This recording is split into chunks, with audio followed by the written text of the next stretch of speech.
My millionaire grandfather's funeral hadn't even ended when my parents, who'd ignored me my whole life, filed a lawsuit to take everything he left me.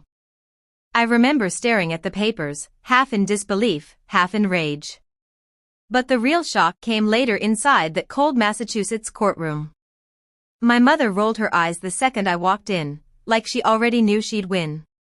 Then the judge looked up, froze, and said, "Wait, the charges are against you." Every whisper stopped. My parents stared, confused. They had no idea who I really was or what I'd been waiting to do for years. I grew up in a house where love was measured by silence. My parents, Diane and Scott Morrison, lived 2 states away, but might as well have lived on another planet. They were the kind of people who sent postcards instead of phone calls, who showed up for Christmas only when a camera was around. When I was 3 months old, they left me with my grandparents just for a few weeks. Those weeks stretched into decades. My first memory isn't of my mother's perfume or my father's voice. It's of my grandmother Helen's kitchen. The smell of melting butter, the soft thud of her wooden spoon against the bowl, the sound of her laugh when I spilled chocolate chips everywhere. "The best cookies have too much of everything," she'd say. She never scolded me, never sighed like I was a burden. To her, I was just enough. My grandfather, Judge William Parker, was a man carved from discipline and kindness. Every evening, he'd walk in from the courthouse, still in his robe, set his briefcase down, and ask, "What did my favorite lawyer in training learn today?" I'd hold up my crayon drawings, and he'd study them like legal documents. I thought that's what all families were like until I started school. Other kids had parents at soccer games, at plays, at back-to-school nights. I had 2 empty chairs and a grandmother waving twice as loud to make up for it. When I asked why my parents didn't come, Grandma said, "They're busy with important things, sweetheart." I wanted to believe her. But even at 7, I could feel the gap widening like a crack in the wall no one wanted to fix. The few times they did visit, it was always the same. Diane would arrive in designer heels, kiss the air near my cheek, and spend the whole visit scrolling through her phone. Scott would stay outside honking the car horn for her to hurry. I learned early that pretending was their favorite family tradition, but my grandparents never spoke badly of them. Grandpa used to say, "Justice isn't about revenge, Ava. It's about showing up," and he showed up for every scraped knee, every science fair, every graduation photo. When kids at school talked about inheritance or family businesses, I didn't think about money. I thought about his voice reading bedtime stories from law journals, the steady hum of the old heater in his office, and the way his eyes softened when Grandma laughed. Looking back, I see it clearly now. Love was presence, not promise. And absence. Absence was a choice.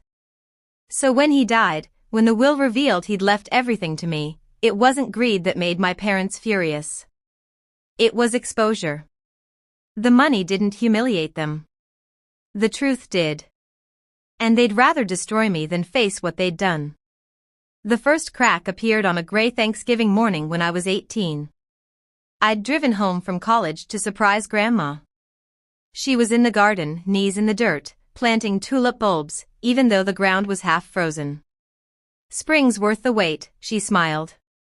By sunset, she was gone, collapsed between the flower beds she loved. I found Grandpa sitting there hours later, still holding her gardening gloves. He didn't cry. He just stared at the soil, whispering her name like it might answer back. We buried her 3 days later. My parents showed up late, left before the reception, and never called after. That was the day I stopped making excuses for them. After that, Sundays became sacred. Grandpa and I cooked together his famous pot roast, my burnt cookies, and talked about law, truth, and how people hide behind appearances.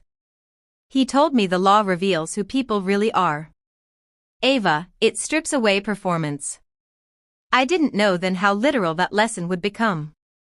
Years passed. I graduated law school, became a prosecutor, and Grandpa watched every milestone with the same quiet pride.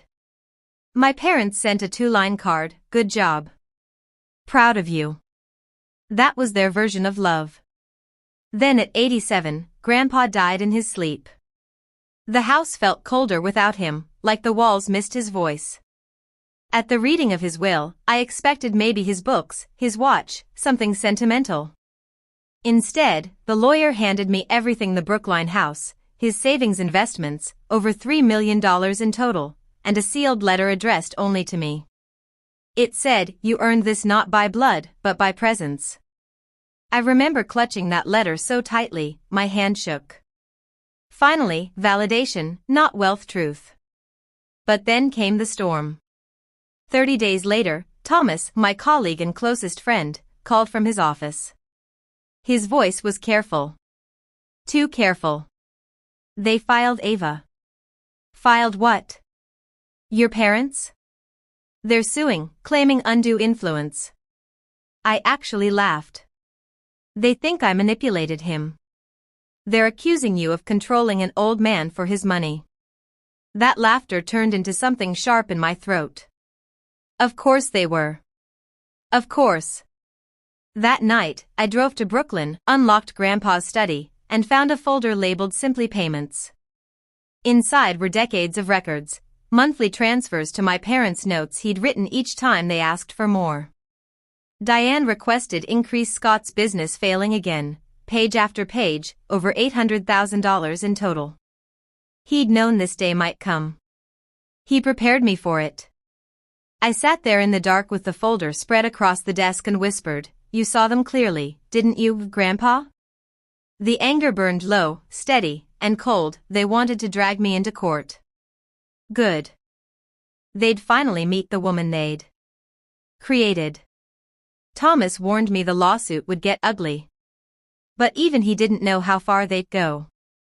Within a week, headlines started popping up in local papers. "Daughter accused of manipulating retired judge." The reporters didn't know my name yet, but I could already feel the whispers in the courthouse halls. The same colleagues who'd once nodded at me with respect now looked away. I remember sitting in my office late one night, the only light coming from my desk lamp, the hum of the city far below. On my screen were the scanned filings, pages of lies dressed as grief. Ava Morrison exerted undue influence on her aging grandfather to secure control of his estate. They'd painted me as a predator, my own parents. For a moment, I almost believed their version of me. That's what family does to you. They convince you you're the villain for finally setting a boundary. I closed the laptop, my hands shaking, and reached for the box I'd brought from Grandpa's house. Inside were the payments, the bills, the messages he'd kept meticulously. Proof of 20 years of silence disguised as dependence. I spread everything across the floor. Receipts, transfer slips, letters from my mother, begging for just a little extra, promises that never came true. Each page was a confession, and Grandpa had kept them all organized, labeled, dated. My pulse slowed. The chaos in my chest turned into something colder, sharper. When Thomas came by the next morning, he found me sitting on the floor, surrounded by stacks of evidence. "I guess we're going to war," I said quietly. He looked around at the papers, then at me. "You really want to do this?" "I don't want to," I said. "But they do.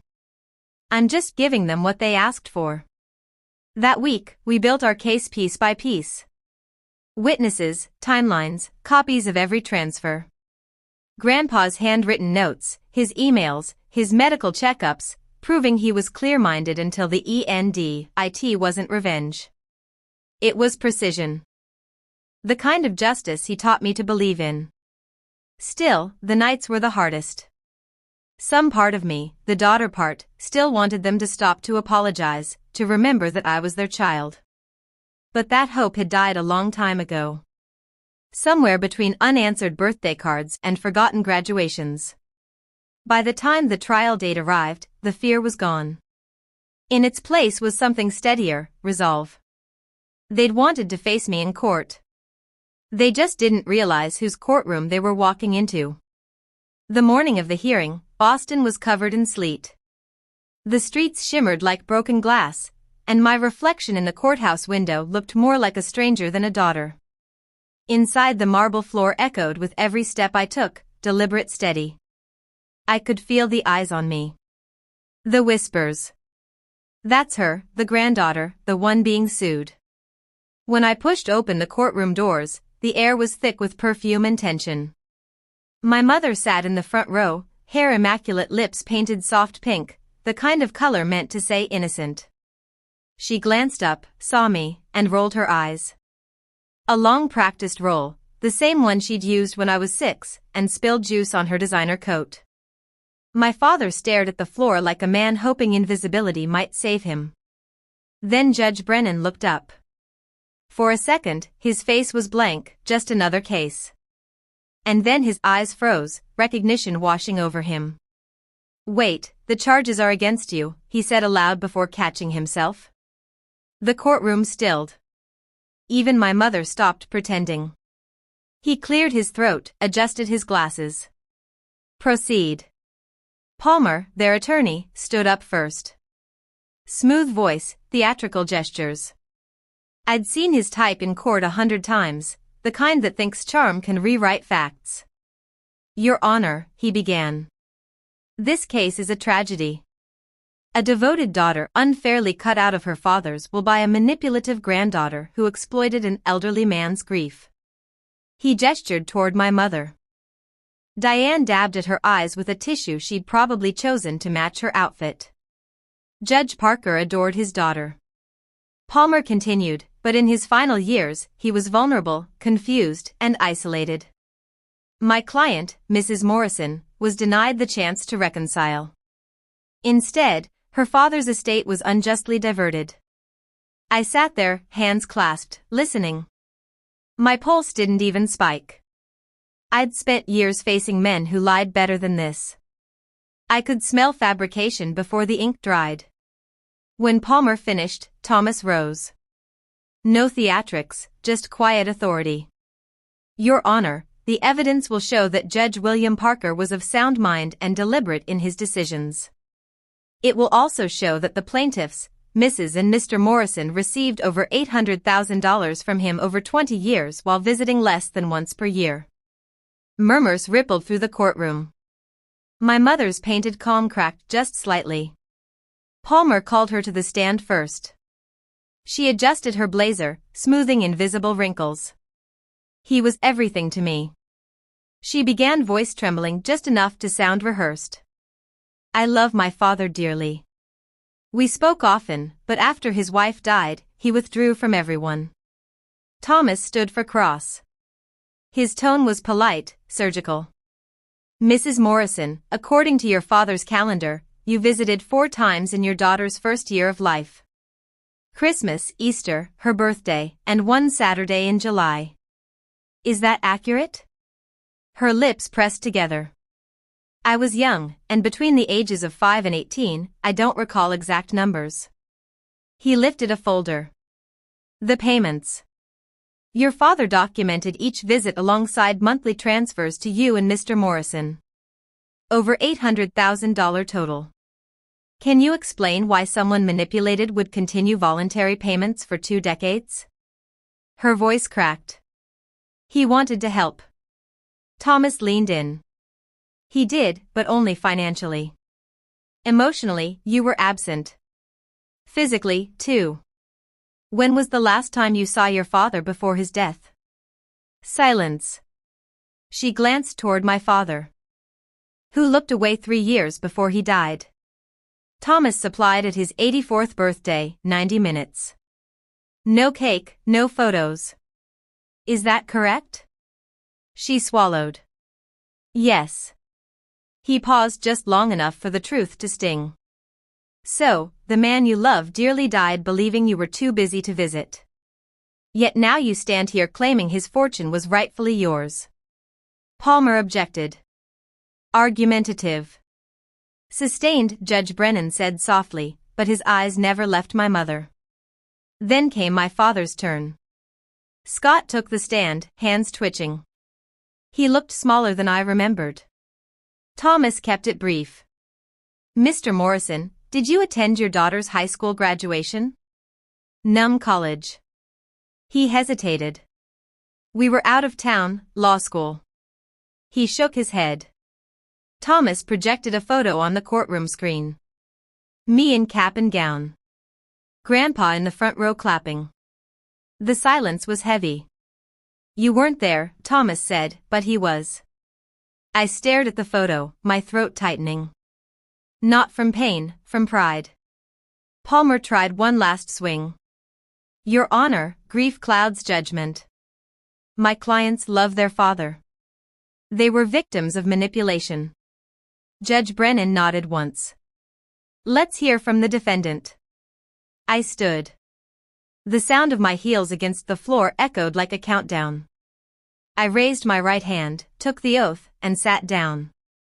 Thomas, Miss Morrison, can you tell the court about your relationship with your grandfather? I looked directly at my mother. He raised me. He taught me to tell the truth even when it hurt. Palmer jumped in. Isn't it true you benefited financially from that relationship? Yes, I said. But not in the way you mean. He gave me something you can't buy: consistency. He showed up. Did you encourage him to cut his daughter out of the will? I met his eyes. If inheritance was what I wanted, I wasted a lot of time having dinner with an old man instead of networking. But I wasn't chasing money. I was chasing the only family I had left. The room was silent. Even Palmer didn't have a comeback for that. Thomas handed the judge the sealed letter Grandpa had left me. Judge Brennan read it silently, his face softening. He looked up. This letter alone speaks volumes. He turned to my parents. The court finds that Judge Parker's will reflects his true and deliberate intentions. There is no evidence of manipulation, no sign of incompetence. The plaintiff's claim is without merit. The gavel struck. Case dismissed. Legal fees awarded to the defendant. My mother gasped like the air had been stolen from her lungs. My father slumped in his chair. As the room emptied, she approached me, voice trembling. Ava, please, can we talk? I looked at her. The same woman who once dropped me off and never looked back. Talk about what, Diane? I'm your mother. I shook my head. No, you're the woman who gave birth to me. My mother was Helen Parker. Her eyes filled, but I felt nothing, just clarity. I turned to leave, but paused at the door. The courtroom lights reflected off the marble floor, and for the first time in years, I felt the weight lift. They never knew who I really was, I whispered. Outside, the cold air hit my face sharp and clean. I walked down the courthouse steps, heels clicking like punctuation marks to a story finally finished.